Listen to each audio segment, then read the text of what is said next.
Coming up on Locked On Dodgers, the Dodgers snatch victory from the jaws of defeat, and the Padres proved to be slightly better than useless for once. We'll talk about September pennant races, Max Scherzer, some comments from Dave Roberts, and more. Let's get Locked On Dodgers.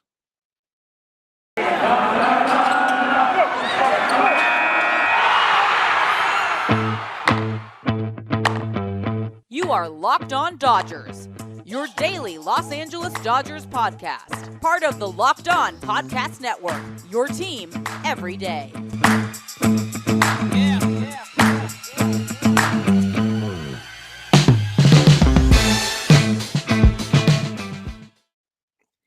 Hello, Dodger fans. I am Jeff Snider of Baseball Essential, and this is Locked On Dodgers, part of the Locked On Podcast Network, your team every day. Vince and I are doing a split episode today, so he will be with you for the second half of this show. Thanks for making Locked On Dodgers your first listen every day. Remember, this show is free and available on all podcast platforms and YouTube simply by searching for Locked On Dodgers. For your second listen of today, when we're done here, maybe check out Locked On Padres and hear what Javi had to say about the Padres being slightly less than useless today. This is the daily podcast covering the world champion Los Angeles Dodgers, bringing you the smart fans' perspective on our boys in blue. Today's episode is brought to you by Spotify Green Room. Download the app and join us every week to get in on the action. Like I said, we're going to be talking about the Dodgers winning a game that I don't know if it's true that they didn't have any business winning this game, but it was definitely it was a comeback win. They were down 5-3 at one point. Late inning heroics, including 2-out heroics in the ninth inning to tie the game. So a lot of good to come from this. And more than that, I just kind of want to talk a little bit about just September baseball and how fun it was. It was a fun day of day games, or at least afternoon games, a lot of excitement and actually caring about multiple teams at once. It's something that you really only get in September, at least to this extent. So I'm going to talk about that.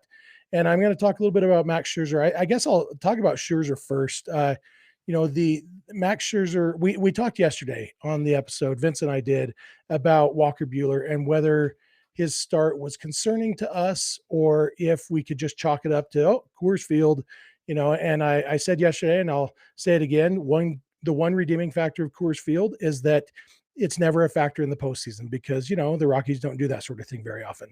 But I'll say this, Max Scherzer having himself a clunker. He allowed 5 runs in 5 innings. His ERA went up. He still has the best ERA in baseball, but it's a little bit closer.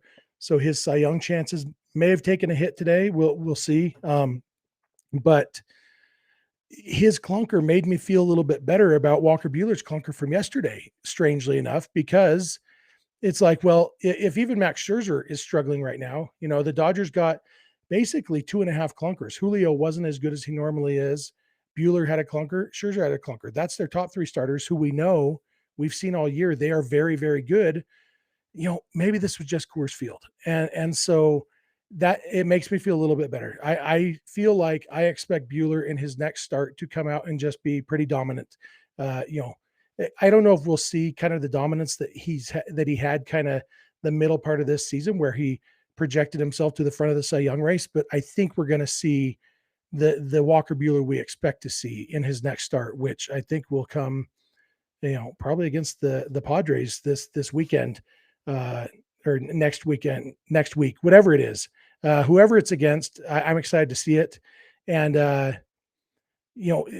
same with Scherzer. I expect Max Scherzer to be dominant again next time. He'll have another start, maybe 2 starts, depending on what they do to line up for the postseason. Dave Roberts did say before the game on Thursday that Max Scherzer is, no doubt about it, his starter for a game 163 or a wild card game. He said Max Scherzer, in his opinion, is the best pitcher in baseball right now. And so there's that mystery solved, as if it was a mystery. Max Scherzer will be the Dodgers starter in game 163 or the wild card game, whichever comes first. And so that might affect how many more starts he gets in the regular season. But I do expect him to be dominant again. I think this was a Coors Field start. All the things that go into Coors Field, the altitude, the thin air, so the breaking balls don't move as much, whatever it is. And the Rockies haven't figured out how to play away from Coors Field, but this year at least they've figured out how to play at Coors Field. And it's too bad that's not a winning formula to actually have a successful season. But it worked for them this weekend, even though the Dodgers ended up winning 2 out of 3 from the Rockies. You could say it was a pretty good series for the Rockies. The 2 wins from the Dodgers both came in extra innings. The second one wasn't a 1-run game, so that doesn't help the Dodgers 1-run game stats because Max Muncy, dang it, had to hit that 2-run homer. Really good to see from Max Muncy as long as we're on the Maxes from this game. Muncy struggled. He was having a rough game, and he hit the first pitch of the 10th inning over the wall in center field for a 2-run homer to win the game. That was awesome to see him bounce back.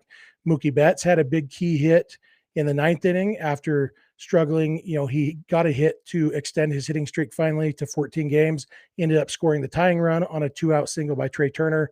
A lot of clutch hitting, even in the 2nd inning when the Dodgers scored their 3 runs. It was 3 straight 2-out hits. It was good team hitting. It was a team victory. And while it was a lot of silent bats for the middle part of the game, they got the hits when they needed to, and that was good. And so,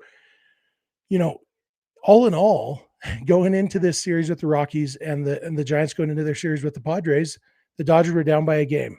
And this is the second straight series where, you remember last series after the Dodgers lost the first game of the series and the Giants won, so the Dodgers went down by 2 games. They ended up regaining that game in the last game of the series. This time it was the second game that they lost the game.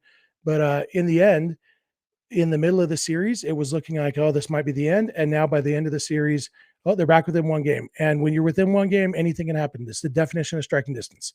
The Dodgers, by the end of tomorrow night, Friday night, I guess tonight, as you're listening to this, Dodgers could be in first place. By the end of the weekend, they could have a lead. They could be in first place alone. We don't know what's going to happen, but 1 game back is an awesome place to be in for the Dodgers.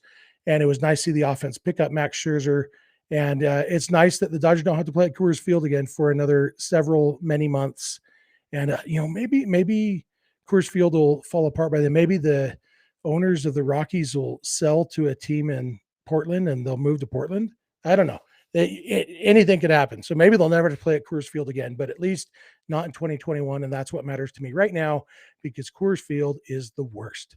So thanks again for making Locked On Dodgers the first listen of the day. I'm still going to be here in a minute to talk about September pennant races and how much I love them. And then Vince is going to come join you in a little bit. So keep it locked on Dodgers. Slow is just right if you're on vacation, a sloth, or describing QuickBooks. More like slow books. It sucks you in and slows you down with manual processes, integration difficulties, and glitchy delays that leave you scrambling for the numbers you need. Now is the time to make the switch to NetSuite by Oracle, the #1 financial system, because NetSuite gives you the visibility and control of your financials, inventory, HR, e-commerce, and more. It's everything you need to grow all in one place. With NetSuite, you can automate your processes and close your books in no time, no matter how big your business grows. Failing to switch to NetSuite will leave you stuck trying to make sense of your books while your competitors sprint ahead. 93% of surveyed businesses increased their visibility and control since switching to NetSuite. And right now, special financing is back. NetSuite is offering a one-of-a-kind financing program only for those ready to switch today. Head to netsuite.com/lockedon right now. Get special financing at netsuite.com/lockedon. That's netsuite.com/lockedon. Hey, have I told you about Built Bar? Of course I have. Maybe this is your first time listening to the show and you've never heard me talk about Built Bar. If so, you are in for a treat. And then you're in for a second treat when you try Built Bar, because they're the best tasting protein bars ever. They're delicious and they're healthy. I got a box the other day of the cookie dough chunk Built Bars, and let me tell you, oh my gosh, they are so good. Like, sorry, Grasshopper Cookie. There's a new competitor in town, and it's the cookie dough chunk Built Bar. So if you like cookie dough is my favorite thing in the world. I've been known to just make a batch of cookie dough. Don't bother baking any of it. I know they say don't eat raw eggs. Guess what? I do anyway. But I don't think the ones in the Built Bars have raw eggs because they're more health conscious than I am. But I love cookie dough, as you can tell by looking at me. But when you eat the cookie dough chunk Built Bar, you don't have to feel like a big fat pig for eating it because it's healthy. All of their Built Bars are healthy. They're all 17 or 18 grams of protein, calories ranging from 130 to 180, 4 or 5 grams of sugar and net carbs. They're all healthy and they're all delicious. And if you go to built.com, you can use promo code LOCKED15 and you'll get 15% off your order. That's promo code LOCKED15 for 15% off at built.com. All right, I'm back to talk more Dodgers. And as this Dodger game was going on, it was just an example to me of how much I love pennant races. The At the same moment, you know, at the Dodger game and the Giants Padres game going on at the same moment, and in the ninth inning, almost exactly the same moment that Trey Turner got his base hit to tie up the game 5-5 for the Dodgers. At the same time, Trent Grisham hit a home run in the Padres Giants game to tie that game at 5-5, and then Ha-Seong Kim hit a home run after that to make it 6-5. And then the next inning, at almost the same exact moment that Max Muncy hit a 2-run homer to put the Dodgers ahead, the Padres blew their lead and allowed the Giants to tie that game 6-6. And it's like, you know, we do a lot of scoreboard watching as fans. You know, we've talked before about how much scoreboard watching players should do and how much they might do. But as fans, it's one of the fun things about being a fan is watching the scoreboard, and especially in September. It kind of had a feel for me of the last day of the season in 2011. I don't know if you guys remember that. It was like the best last day ever because there were like 3 games going on that all had playoff implications. I know that Evan Longoria hit a home run down the third base line, like right off the foul pole in one game. I remember there was a game that ended on Carl Crawford. I feel like Carl Crawford was involved for the Red Sox, and Robert Andino for the Orioles did something. And so there were 3 games that had playoff implications. Plus I was watching the Dodger game because I wanted to see if Matt Kemp was going to get his 40th, whichever he didn't have. He was going for 40-40. I think he needed one more homer. And so I was watching that. So I'm watching 4 games at once. And I had that point, I had the MLB Extra Innings package on DirecTV or whatever. And so I actually had 4 games on my TV watching them all at once. And today was not quite that much. It was just 2 games, but I had the Dodger game going on my laptop because it's easier on my laptop because I live in blackout country, because I only live 500 miles from Coors Field. So they think, why would he want to watch a game? So I'm blacked out. So I have to use trickery and magic to watch the Dodgers, and that's easier on my laptop. So I was watching the Dodger game on my laptop, watching Twitter on my phone, and watching the Padres Giants on my TV. And it's just, I wouldn't want to do that every day. I don't have the energy to do that every day, but in late September, it's a lot of fun. And just having those emotions, like, it's one of the best things about baseball. And like I said, you know, I wouldn't want to do it every day. I couldn't do it every day. And one of the other things I love about baseball is that it is more relaxed most of the time. You guys know me. I don't get too high or too low based on wins or losses in the regular season. I understand some people do. That's just not my style. I don't have the energy to do that for a full 6 months.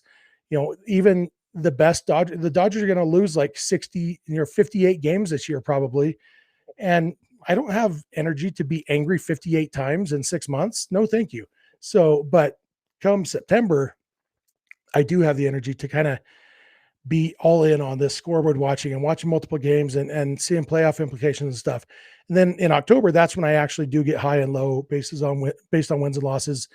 Longtime listeners might remember my episode that I did. I did a solo episode immediately after the Dodgers lost Game 5 of the NLDS in 2019 to eliminate them from the postseason. And I was near tears. And it was, you know, I was a grown man crying on a podcast. And, you know, I remember last year after Game 4 of the World Series, that stupid Game 4, that game-ending play, and just the highs and lows, knowing, you know, if the Dodgers win this game, they go up 3-1. They're basically, you know, ensuring that they're going to win the World Series, and then to lose it in one play and just go from up 3-1 to just tied 2-2, and just the swing and emotions and all that stuff. And I know we could feel that on the podcast.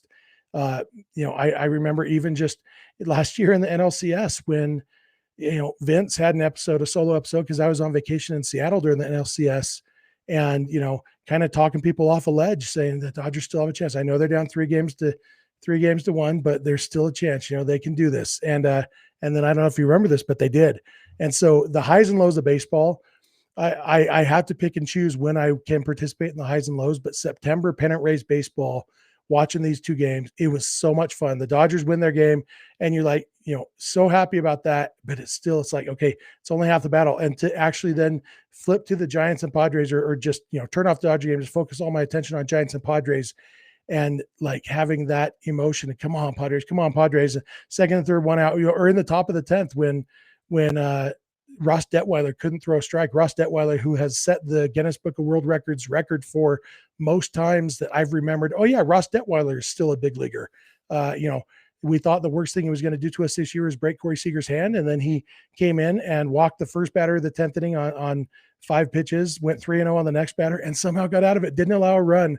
Like he threw like 18 pitches and only 5 strikes or something ridiculous, but he got out of it without allowing a run. And then the Padres win it in the bottom of the 9th on what they called an infield single. Definitely was a fielder's choice, but home score keeping, I guess. But the Padres won it. And so to be excited about a game between two teams I don't like, one team that I actively dislike and one team that when I remember they exist, I don't like them much either, but to care about that outcome is a lot of fun, and it's a fun time to be a baseball fan.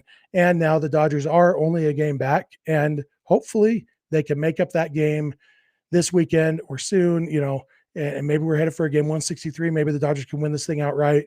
And worst case scenario, they host the wild card game. So, there are no bad scenarios, but life is definitely looking better for a Dodger fan now with the way these two games went today. So, like I said, you may want to listen to Locked On Padres. Javi's fun to listen to, especially when the Padres are bad. He's fun to listen to because he's just depressed, and a depressed Javi is my favorite kind of Javi. But, his episode today, if you've got more time after you're done with Locked On Dodgers, check out Locked On Padres because Javi knows his stuff. And for the rest of this episode, Vince is going to come along. It's the first time we're attempting a split episode since we switched to YouTube. I assume it's going to be seamless, and the next thing you see is going to be Vince's face. And if it's not seamless, I'm sorry, but it's Vince's fault because he's in charge of splicing them together. So thanks for listening. I will talk to you on Monday, and Vince will be along in a minute.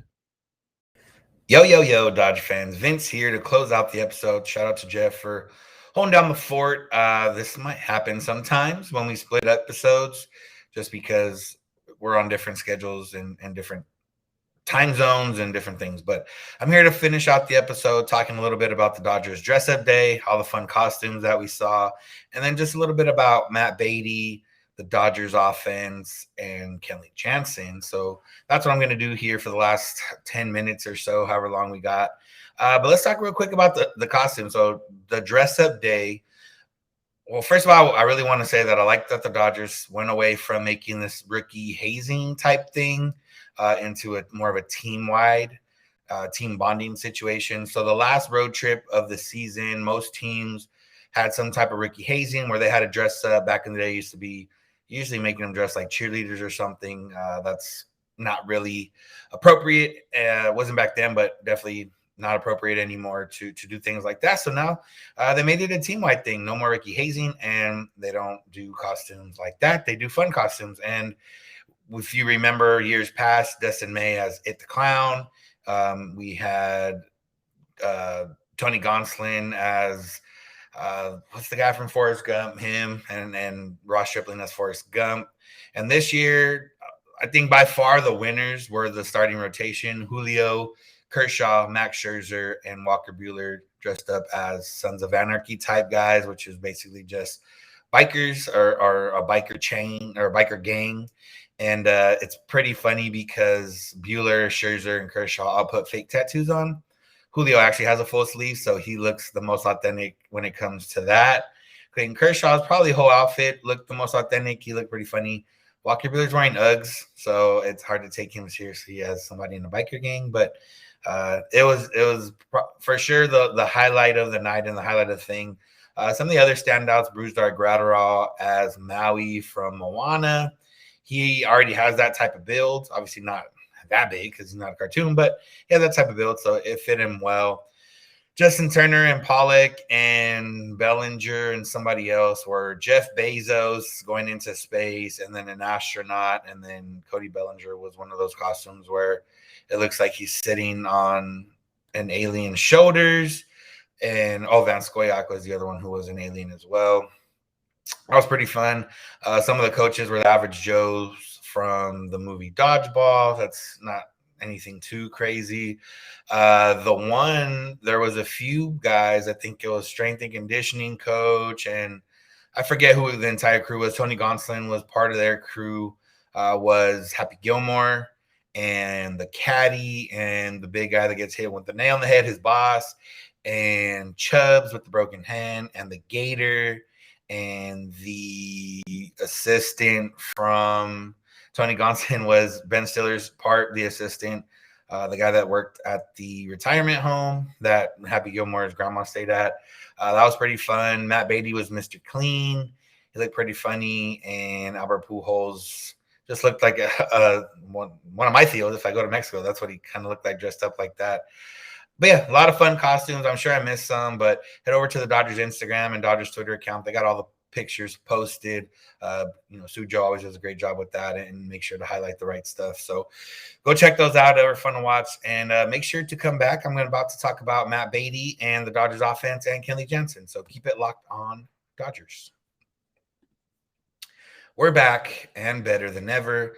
All eyes are on the baseball field, but they are also on the gridiron, and BetOnline is the #1 spot for all your pro and college football action this season.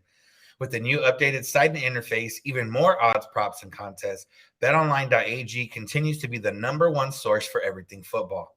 So head to the website or on your laptop or mobile device and sign up today to receive a 100% welcome bonus with the promo code NFL100. That's double your initial deposit just for signing up. From baseball, football, basketball, boxing, right to your favorite Vegas casino games, don't wait to take advantage of all the amazing offers available for the 2021 season. BetOnline is the fastest and easiest way to bet on all your favorite sports. BetOnline, your online sportsbook experts. Let me paint a picture for you. You are watching the let's just talk about the September pennant racers. You're watching the Dodger game on TV, and then maybe you're watching another show, maybe the last episode of the Ted Lasso season. You want to watch that as well because you haven't caught up on it yet. But you also want to keep track of the Giants, and they're on another device. And then you've got your neighbor's best friend's login on another device in order to watch more things. There's a simple way. You can get all that together, get all the entertainment you love without the hassle, get your TV together. It's called DirecTV Stream. And it brings your live TV and on-demand favorites together like never before, so you can watch your favorite sports, movies, and shows all in one place. No more juggling remotes. No need to buy another device ever again. Just switch back and forth with DirecTV Stream. And the best part, there's no annual contract. So get rid of the clutter and the confusion and get your TV together with DirecTV Stream. To learn more about DirecTV Stream, you can head to directtv.com. That's directtv.com for more about DirecTV Stream. Compatible device required. Content varies by package. All right, so let's finish up here talking about Matt Beaty. He has been a topic of conversation before and a little bit more so again recently. The Dodgers, when Cody Bellinger went on the injured list, they called up Luke Raley. Luke Raley has been in the starting lineup.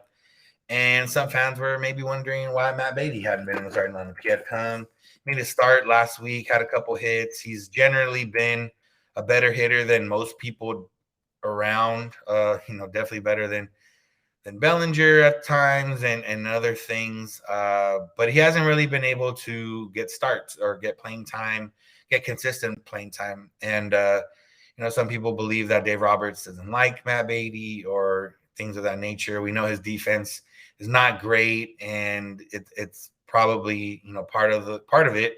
And Dave Roberts basically says that. He said, quote, "I like Matt Beaty on the bench. I don't see him as a defender. I see him taking a great at bat against a right-hander." And this is interesting because Dave Roberts, nothing he said was wrong. And that's basically the role Matt Beaty's filled here the last 2 years or so before this season.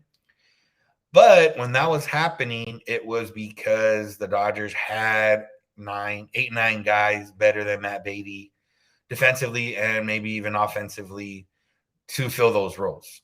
And as much as you might not see him as a defender, unless Luke Raley did have a hit in the series on Friday that helped them score runs and win that game. He did have a home run in yesterday's game that ended up helping them. They didn't win the game, but it ended up helping them. But Matt Beaty is a better hitter than Luke Raley right now. He's a better major league hitter than Luke Raley right now.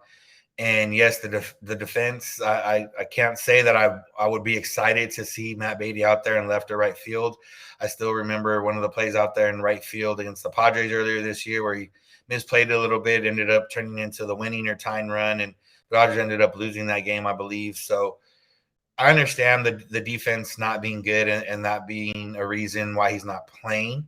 And I can understand it, like I said, when there's 8, 9 guys that are better than him in the starting lineup over him. But when it's guys that maybe aren't too much better than him offensively, maybe a little bit better defensively, it's kind of rough, especially when the Dodgers are struggling on offense. The outfield defense hasn't necessarily been a struggle so far this season for them. I know that they had the miscommunication with Lux and Bellinger, which led to Bellinger going on the injured list, but that was more of Lux playing out of position rather than anything else. If anything, if Matt Beaty was there, he wouldn't even be close to it, or he would have let Bellinger take that one. So at the very least, he doesn't actively get in the way and injure the players. But regardless of all that, Matt Beaty's role, now that Pollock's back and Taylor, I'm assuming, will be healthy and ready to go soon. Yeah, that's his role. Come and put up a good at bat late in the game or at some point in the game and try to drive in some runs or whatever the case is as a pinch hitter. That's a role he can thrive in. If there was a DH in the National League, maybe he could get some at bats there. But I understand the hesitance to put him in on defense. But with the Dodgers offense been struggling, I wouldn't have minded seeing him there a little more often. Now, earlier in the year would have been a lot easier to move Muncy to second, put Beatty at first, and move. When Lux wasn't playing great, they could have moved Taylor to the outfield or whatever the case was. Now with Trey Turner there, I don't think Trey Turner wants to play the outfield. I don't think the Dodgers want to ask him to play the outfield because it's not necessarily a necessity. And that's just the way it is. You can't move Muncy to second and Trey Turner to the outfield. And in order to get Matt Beatty's bat in at first base, I don't think that's enough of impetus for him to be in there. But I would have liked to see him. But like I said, now that everyone's healthy again, yeah, Matt Beatty's perfect ideal role is right there off the bench, coming up in a key spot and putting up a good at bat. And yeah, you're not going to sub him in defensively, and you're not going to sub him in for running. He's there to hit, and hopefully he'll get more opportunities to hit and be able to do something. He did strike out when he got to bat in yesterday's game, but what? Not everyone's perfect. But just wanted to touch on that a little bit, and it makes sense. And now that the team is healthy again, at least for the time being, Matt Beaty will fill that role there in the bullpen. I mean, on the bullpen, off the bench, and him and Pujols off the bench are two good bats to bring up against a lefty or righty, depending on who it is. So, moving on from that, the rest of the offense, it's been interesting. We've talked about it a lot. I just want to mention, they did put up 5+ runs again. Obviously, they did it in a fashion that we would prefer them maybe get to those runs earlier, but at the end of the day, they won the game, and that's all we can really ask for. Mookie Betts extended the hitting streak, even though he didn't look great the whole game, but he came through in the 9th inning. Gavin Lux still looking good, and then Trey Turner has come through, and it was good. But the last thing I want to talk about is Kenley Jansen, who we've talked about a lot extensively. Even talked about him not that recently, in the last week or so. But it's interesting, and it was a little thing in yesterday's game where Kenley Jansen's inning was less stressful than Blake Treinen's. Obviously, Blake Treinen started with the runner on second, but Blake Treinen looked like Kenley Jansen wasn't able to find the plate, and it ended up, I guess it ended up being a thing of the mound, or at least a little bit of the mound and luck. Blake Treinen seemed to have an issue with the mound. He ended up taking some time, doing whatever he needed to do to it, and ended up getting the game-winning double play. But Kenley Jansen is looking good. He's come in twice here in this series in the 9th inning in a tie game, and was able to hold it down and not allow a run and not really get our heartbeats going too fast. So I just want to commend Kenley Jansen. I know it's a tough place for him to play in Colorado. I know he's had the issues physically out there, and then just in general. Pitching in Colorado is not always fun. I believe it was him that gave up the home run to Blackman earlier this year. That was a walk-off home run over there in Colorado. And coming into the game in a tie game in the 9th is not the same as coming into a game with the lead in the 9th or 9th or beyond when you're a closer. But Kenley Jansen got it done, didn't make us sweat too much. And like you said, we talked about this the other day, is hopefully this is the Jansen we're going to get. He's figured something out. He's obviously clicking mentally. They had the article that came out that mentioned that he has a therapist now, and he's worked on different things in terms of getting his mind right. And all of that seems to be adding up to a Kenley Jansen that can be formidable out of the bullpen, and a Kenley Jansen that the Dodgers need. But because with him and Trinan and Knievel and Joe Kelly and Vesia and Bickford and even Gratterall, we've talked about it before. That's a bullpen that can be pretty fearsome there in October, and one that not a lot of teams would want to face. So shout out to Kenley Jansen. We talk about him a lot when he messes up. We talk about him when he looks really good, but we don't talk about him quite so much when he just does his job. And that's what he did twice this series. He just did his job. And, I appreciate you, Kenley, for doing that. And I hope you keep it up the rest of the way. And I hope that you are on the mound for the last out of the World Series and kind of complete that full circle that you didn't feel you got last year in the World Series. So let's keep it going, Kenley. I just want to give you some props for doing your job and making it look easy to a certain extent. All right, well, that's going to do it for today's episode. We want to thank you for being the first listen of your day. And we want to make sure that we're your first listen of the day every day, Monday through Friday. That's when we're here for you, whether it's on YouTube, whether it's on podcasts, whatever podcast app you use. We're here for you every Monday through Friday. Put us on in the morning and get your day started right with Locked On Dodgers. Make sure to subscribe or follow wherever you get your podcast. Make sure to subscribe on YouTube and get those numbers up, and you can see our wonderful, beautiful faces and the background of my living room. We are on social media too, Twitter and Instagram at Locked On Dodgers. Jeff is on Twitter at Snydog. I'm at Vince Samperio. You can call and leave us a voicemail, or you can always shoot us a text at 323-863-LOCK or 5625, whatever you consider that. You can always send us an email, lockedondodgers@gmail.com. The DMs are open in all those other places, or you can just get a hold of us the good old-fashioned way of email or text or voicemail at what I described. And we're here every weekday morning, and we hope you'll be with us when you get in your car, or if you're at home, tell your smart device, play podcast Locked On Dodgers, or head to YouTube and play Locked On Dodgers and find the latest episode. And I lost my train of thought because I added something. See, this is little things that you didn't get on the podcast because I would edit it out. But I'm just going to leave this in and let you guys know that, we're not always perfect. But thank you. Have a good day. Have a good one. Enjoy your weekend, and we'll be back on Monday. If we're your first listen of the day, make sure Locked On Bets is your second listen of the day. The Locked On Bets podcast is hosted by your boy Q and handicapping expert Lee Sterling. Get daily picks, blowout specials, wrong team favorite picks, and Lee Sterling's lock of the day. Follow the Locked On Bets podcast brought to you by BetOnline AG, wherever you get podcasts.